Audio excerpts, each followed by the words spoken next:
The Ministry of Higher Education, Research, Science and Technology is joining forces with relevant stakeholders to explore avenues of ending the friction between some students of the University of The Gambia and university authorities over the sacking of two lecturers. Dr. Alieu Gibba and Dr. Mustapha Taal were some time ago dismissed by the UTG following their open criticisms of the appointments and promotions at the UTG. Ministry of Higher Education, Research, Science and Technology and partners convened a press conference last week as they explore ways to solve the standoff. Our Sani attended the press conference and she prepared this report read in a studio by Omar Joe. Addressing journalists, Professor Pierre Gomez, Minister of Higher Education, Research, Science and Technology, promised to solve the matter with key stakeholders in a fair, impartial and constructive manner. He expressed government's commitment to finding a solution to this matter. He also spoke about their reaction after receiving the executive members of the UTG Staff Association. It is essential to underscore that the government remains neutral with no bias toward any party and is focused solely on fostering dialogue and achieving a sustainable resolution. When the crisis at UTG first emerged, the Ministry of Higher Education acted swiftly. Within less than 24 hours, the ministry received the executive members of the UTG Staff Association to hear their perspectives and concerns. The President was subsequently briefed on the matter, and he directed that it be handled under the leadership of the Office of the Vice President. Since then, the government has facilitated multiple engagements with all relevant stakeholders.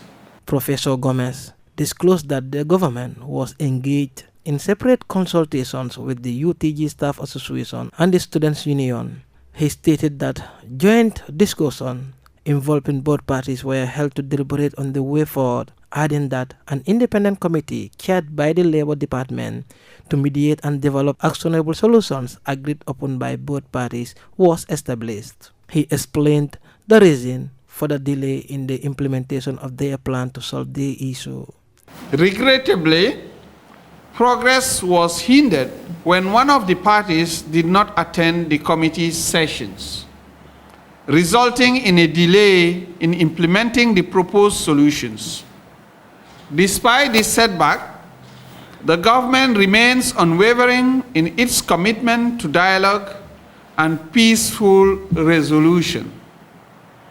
To de-escalate tensions, the government has engaged both students and staff to propose adjustments, including shifting examination schedules in consultation with students and other stakeholders. MoHERST called on all parties to embrace dialogue and work collaboratively in the best interest of the university community and the nation at large. For his part, the Minister of Information, Media and Broadcast, Dr. Ismaila Ceesay. For his part, the Minister of Information, Media and Broadcasting, Dr. Ismaila Ceesay, talked about some of their discussions with the UTG executive. The university has a governing body called the University Governing Council.